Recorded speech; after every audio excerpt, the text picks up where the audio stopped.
तो दोस्तों, आजकल अमेरिका कुछ ज्यादा ही हवा में उड़ रहा है। मैं ऐसा इसलिए बोल रहा हूं क्योंकि अमेरिका भारत को धमकी दे रहा है हथियारों को लेकर। तो दोस्तों, इस विषय पर विस्तार से चर्चा करते हुए भारत की कूटनीति, हथियारों के उत्पादन में आत्मनिर्भरता और अमेरिका के हथियार बाजार के संदर्भ में भारत की भूमिका को गहराई से समझने की आवश्यकता है। आइए इसे और विस्तार से समझते हैं। दोस्तों, भारत की रणनीति का ऐतिहासिक परिप्रेक्ष्य, गुटनिरपेक्ष आंदोलन और शीत युद्ध का प्रभाव। भारत ने शीत युद्ध के दौरान गुटनिरपेक्ष नीति अपनाई। यह नीति सुनिश्चित करती थी कि भारत किसी भी वैश्विक गुट जैसे अमेरिका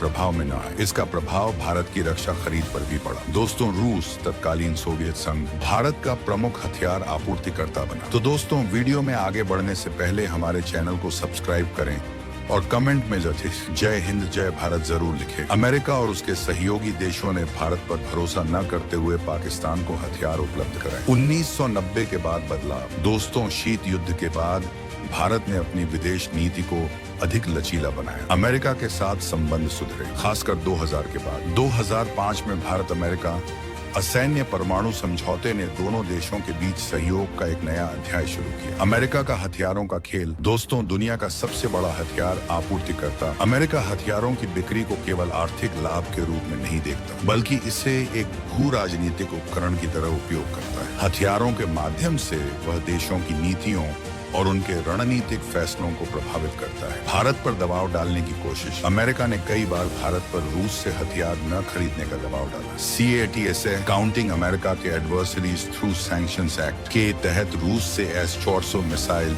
सिस्टम खरीदने पर भारत को प्रतिबंध की धमकी दी गई। दोस्तों, भारत की प्रतिक्रिया। भारत ने स्पष्ट किया कि उसकी रक्षा नीति और हथियार खरीदने के फैसले स्वतंत्र रहेंगे। अमेरिका के दबाव के बावजूद भारत ने S-400 मिसाइल प्रणाली खरीदी और अन्य देशों के साथ अपने रक्षा संबंध बनाए रखे। दोस्तों, भारत की चालाकी और स्वदेशीकरण की भूमिका। आत्मनिर्भर भारत अभियान और रक्षा क्षेत्र। प्रधानमंत्री नरेंद्र मोदी के नेतृत्व में आत्मनिर्भर भारत अभियान के तहत रक्षा क्षेत्र को प्राथमिकता दी गई। 2023 तक भारत ने 400 से अधिक रक्षा उपकरणों के आयात पर प्रतिबंध लगाया। DRDO और निजी कंपनियों ने आधुनिक हथियार और उपकरण विकसित किए, जैसे दोस्तों ब्रह्मोस सुपरसोनिक मिसाइल रूस के सहयोग से, तेजस हल्का लड़ाकू विमान, अर्जुन टैंक, INS विक्रांत स्वदेशी विमान वाहक पोत। रक्षा निर्यात में बढ़ोतरी। भारत अब केवल आयातक नहीं बल्कि हथियारों का निर्यातक भी बन चुका है। दोस्तों, 2023 से 24 में भारत ने 1 अरब 600 करोड़ डॉलर के रक्षा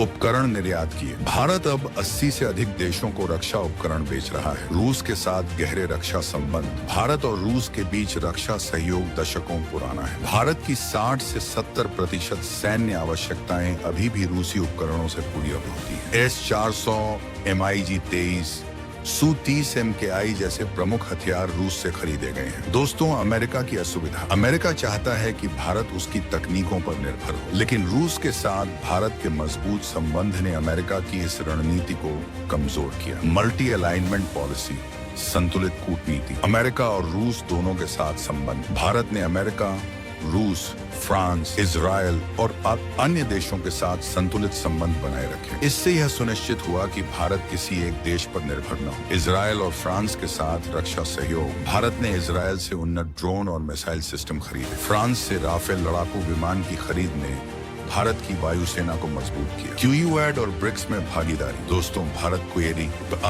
अमेरिका, जापान, ऑस्ट्रेलिया भारत का हिस्सा है, जो चीन के प्रभाव को नियंत्रित करने के लिए बनाया गया। साथ ही भारत BRICS, ब्राजील, रूस, भारत, चीन, दक्षिण अफ्रीका का भी हिस्सा है। दोस्तों, अमेरिकी दबाव को नकारने की रणनीति। CAA-ATSA का विरोध। भारत ने CAA-ATSA के तहत प्रतिबंधों की धमकी को अनदेखा किया। अमेरिका ने अंततः भारत को छूट दी क्योंकि भारत को खोना उसकी कूटनीतिक विफलता होती। रक्षा उत्पादन और खरीद में स्वतंत्रता। भारत ने स्पष्ट किया कि वह केवल अपने राष्ट्रीय हितों को ध्यान में रखकर निर्णय लेगा। इससे अमेरिका की हथियारों के खेल की रणनीति को झटका लगा। भविष्य की दिशा। भारत के रक्षा उद्योग का विस्तार। दोस्तों, भारत का लक्ष्य 2025 तक 25 अरब डॉलर का रक्षा उत्पादन और 5 अरब डॉलर का निर्यात करना है। रक्षा क्षेत्र में निजी कंपनियों की भागीदारी बढ़ रही है। अंतर्राष्ट्रीय साझेदारी और निवेश। भारत अन्य देशों के साथ रक्षा उत्पादन में साझेदारी कर रहा है। इसका उद्देश्य उन्नत तकनीकों का हस्तांतरण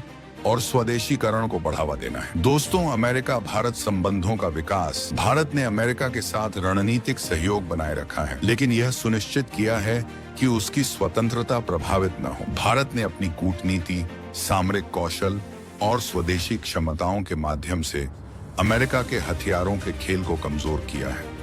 उसने यह दिखाया है कि स्वतंत्र और संतुलित नीति अपनाकर भी एक मजबूत वैश्विक शक्ति बना जा सकता है। भारत का यह मॉडल अन्य देशों के लिए भी प्रेरणा बन सकता है, जो बड़ी ताकतों के प्रभाव से बचकर स्वतंत्र नीति अपनाना चाहते हैं। अमेरिका और भारत के रक्षा संबंध। अमेरिका और भारत के बीच रक्षा संबंध 21वीं सदी में महत्वपूर्ण रहे हैं। अमेरिका एक प्रमुख रक्षा आपूर्तिकर्ता और रणनीतिक साझेदार रहा है, जबकि भारत एक उभरती हुई वैश्विक शक्ति है जो अपनी सुरक्षा और सामरिक स्वतंत्रता को प्राथमिकता देता है। भारत ने हमेशा अपनी विदेश नीति में संतुलन बनाए रखा है और इसके चलते वह कई बार अमेरिका की रक्षा और सामरिक योजनाओं को अप्रत्यक्ष रूप से चुनौती देता नजर आया है। यह लेख इस बात पर केंद्रित है कि भारत ने किस प्रकार से अमेरिका के हथियारों के खेल और रणनीतिक योजनाओं को बाधित किया है और अपनी कूटनीति से अंतर्राष्ट्रीय राजनीति में अपनी स्थिति को मजबूत किया है। अमेरिका के हथियारों का खेल समझना जरूरी है। अमेरिका हथियार निर्माण और बिक्री में दुनिया का सबसे बड़ा देश है। इसका रक्षा उद्योग न केवल आर्थिक दृष्टि से महत्वपूर्ण है, बल्कि अमेरिका की वैश्विक सामरिक नीति का एक प्रमुख हिस्सा भी है। अमेरिका के हथियारों का महत्व। आर्थिक शक्ति। अमेरिका के रक्षा उद्योग से हर साल अरबों डॉलर का राजस्व उत्पन्न होता है। सामरिक नियंत्रण। हथियारों की आपूर्ति के माध्यम से अमेरिका अपने मित्र देशों और गठबंधनों पर सामरिक नियंत्रण बनाए रखता है। तकनीकी श्रेष्ठता। अमेरिका के अत्याधुनिक हथियार और तकनीकी नवाचार उसे वैश्विक स्तर पर सैन्य प्रभुत्व बनाए रखने में मदद करते हैं। अमेरिका का हथियार व्यापार और भू राजनीति। अमेरिका अपने हथियार व्यापार को कूटनीतिक साधन के रूप में इस्तेमाल करता है। उदाहरण के लिए रूस और चीन का मुकाबला। अमेरिका उन देशों को हथियार बेचता है जो रूस और चीन के प्रभाव को संतुलित कर सकते हैं। मध्य पूर्व। अमेरिका ने सऊदी अरब, इजराइल और अन्य देशों को हथियार देकर अपने प्रभाव को मजबूत किया है। भारत जैसे बड़े बाजार को हथियार बेचने की कोशिश से अमेरिका को आर्थिक और सामरिक लाभ होता है। भारत की रणनीतिक चालाकी। भारत ने हमेशा अपनी रक्षा नीति को स्वदेशीकरण और बहुपक्षीय साझेदारी पर केंद्रित किया है। यह नीति अमेरिका के हथियार व्यापार के खेल को बाधित करने में सहायक रही है। आत्मनिर्भर भारत और रक्षा क्षेत्र में क्रांति। प्रधानमंत्री नरेंद्र मोदी के नेतृत्व में भारत ने आत्मनिर्भर भारत अभियान की शुरुआत की। इसका उद्देश्य रक्षा उत्पादन में आत्मनिर्भरता प्राप्त करना था। स्वदेशी हथियार प्रणाली। भारत ने तेजस लड़ाकू विमान, अर्जुन टैंक, अग्नि मिसाइल और ब्रह्मोस मिसाइल जैसे वैश्विक सामरिक नीति का एक प्रमुख हिस्सा भी है। अमेरिका के हथियारों का महत्व। आर्थिक शक्ति। अमेरिका के रक्षा उद्योग से हर साल अरबों डॉलर का राजस्व उत्पन्न होता है। सामरिक नियंत्रण। हथियारों की आपूर्ति के माध्यम से अमेरिका अपने मित्र देशों और गठबंधनों पर सामरिक नियंत्रण बनाए रखता है। तकनीकी श्रेष्ठता। अमेरिका के अत्याधुनिक हथियार और तकनीकी नवाचार उसे वैश्विक स्तर पर सैन्य प्रभुत्व बनाए रखने में मदद करते हैं। अमेरिका का हथियार व्यापार और भू राजनीति। अमेरिका अपने हथियार व्यापार को कूटनीतिक साधन के रूप में इस्तेमाल करता है, उदाष्ट्रीय हितों को प्राथमिकता देगा। तो दोस्तों, आपको अगर वीडियो पसंद आई हो तो वीडियो को लाइक करें, शेयर करें और ऐसे ही वीडियो देखने के लिए सब्सक्राइब करें। साथ में कमेंट में जय हिंद जय भारत जरूर लिखें।